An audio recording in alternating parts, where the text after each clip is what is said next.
एक बार चीन के एक हिस्से में एक बहुत ही बड़ा मठ था जहां लगभग 500 भिक्षु रहते थे। वो सभी अपने गुरु के मार्गदर्शन में खुद को जानने का अभ्यास कर रहे थे। एक दिन एक लड़का उस मठ में शिष्य बनने के लिए आया। उसने मास्टर से कहा, मास्टर, मैं खुद को जानना चाहता हूं। मैं सच की तलाश कर रहा हूं। मैं पता लगाना चाहता हूं कि सच क्या है। मास्टर ने उसकी ओर देखा और कहा कि अगर तुम सच जानना चाहते हो तो तुम्हें अपना पूरा जीवन दांव पर लगाना होगा। सच को जानने में तुम्हारा पूरा जीवन लग सकता है, पर फिर भी इस बात की कोई गारंटी नहीं है कि इस जीवन काल में तुम्हें सच का पता लगेगा या नहीं। क्या तुम इसके लिए तैयार हो? शिष्य ने कहा, मास्टर, मैं यहां पीछे मुड़ने के लिए नहीं आया हूं। मैं इसके लिए तैयार हूं। गुरु ने कहा, अगर ऐसा है तो एक काम करो, इस मठ में 500 भिक्षु हैं। तुम उनके लिए चावल कूटने का काम करो। बस सुबह से शाम तक चावल को कूटते रहो। जब तुम थक जाओ तो सोने चले जाओ। फिर अगली सुबह उठकर चावल कूटना शुरू कर दो। इसके अलावा कुछ और मत करना। किसी और चीज के बारे में मत सोचना। बस इस रास्ते पर चलते रहना और दोबारा मेरे पास मत आना। जरूरत पड़ने पर मैं खुद तुम्हारे पास आऊंगा। उस लड़के ने गुरु के आदेश का पालन करते हुए चावल को कूटना शुरू कर दिया। उस मठ में 500 शिष्य थे। उन सभी को समय समय पर भोजन की आवश्यकता पड़ती थी, इसलिए वह सुबह बहुत जल्दी उठ जाता था और देर रात तक चावल कूटता रहता था।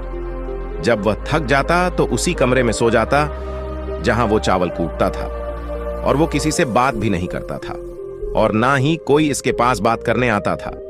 कुछ महीनों तक चावल कूटते हुए उसके मन में पुराने विचार आते रहे, लेकिन जब उन विचारों को कोई नया विषय नहीं मिला तो वो अपने आप ही मिट गए। धीरे धीरे उसके मन में विचार कम होने लगे। कुछ सालों के बाद तो वो अपना नाम तक भी भूल गया।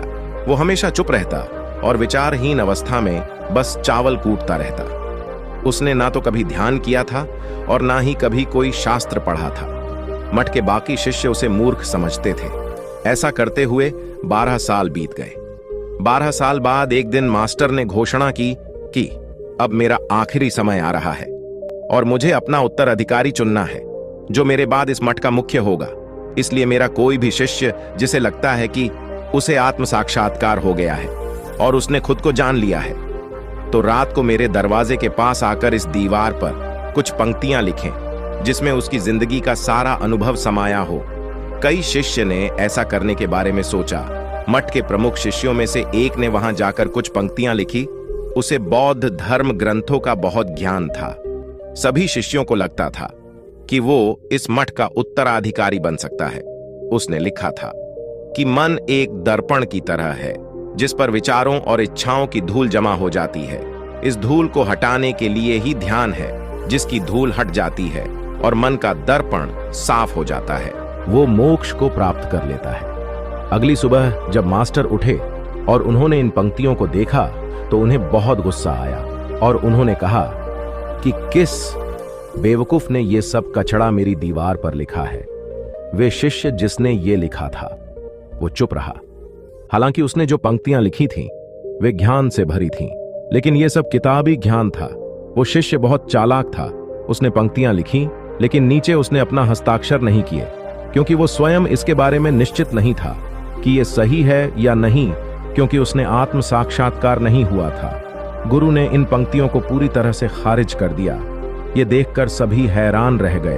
ये घटना पूरे मठ में चर्चा का विषय बन गई। इस विषय पर बात करते हुए 2 शिष्य उस शिष्य के पास से गुजरे जो 12 साल पहले यहां आया था और दिन रात बस चावल कूटता रहता था।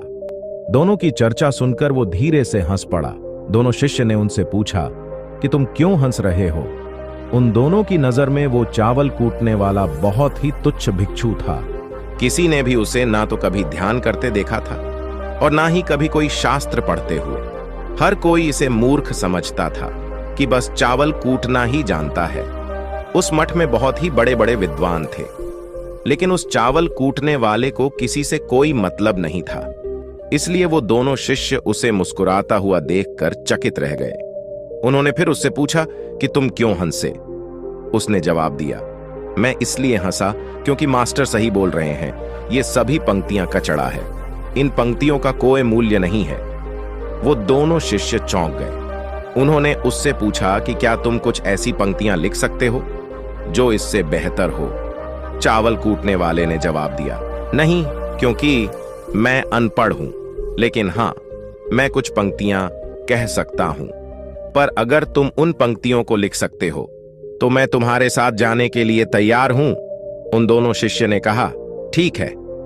वो मास्टर के कमरे के पास गए और चावल कूटने वाले ने कुछ पंक्तियां बोली और दूसरे शिष्य ने उसे दीवार पर लिख दिया और उन पंक्तियों के नीचे लिख दिया चावल कूटने वाला। उन्हें लगा कि मास्टर इस पर भी गुस्सा करेंगे। जो पंक्तियां उसने लिखने के लिए कहा था वो बहुत अद्भुत थी। वो पंक्तियां थीं, मन तो बस एक भ्रम है, ना तो मन है और ना ही मन का कोई दर्पण है, और जब मन ही नहीं है तो धूल कहां ठहरेगी।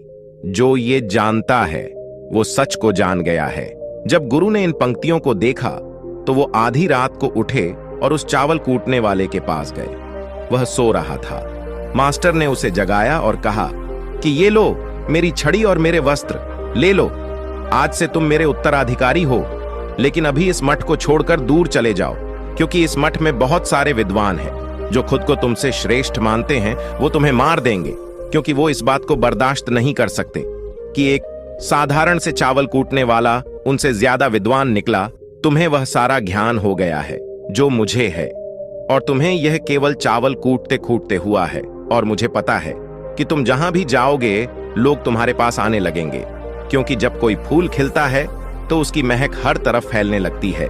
उसने उस गुरु के पैर छुए और रात को ही वहां से चला गया। अगर हम अपनी जिंदगी में देखें तो पाएंगे कि बहुत से लोग सोचते हैं कि ध्यान केवल एक जगह बैठकर आंखें बंद कर ही किया जा सकता है, लेकिन हकीकत में ऐसा नहीं है। ध्यान तो चलते चलते भी किया जा सकता है, कि अपना कुछ काम करते हुए भी ध्यान किया जा सकता है। असल में ध्यान का मतलब यह है कि आप जो भी काम कर रहे हैं उसे इतनी शिद्दत से करें कि आपको अपने शरीर का ख्याल भी ना रहे। बिल्कुल उस चावल पीसने वाले की तरह जो चावल कूटने में इतना मग्न हो गया कि उसे खुद का कुछ ख्याल ही नहीं रहा।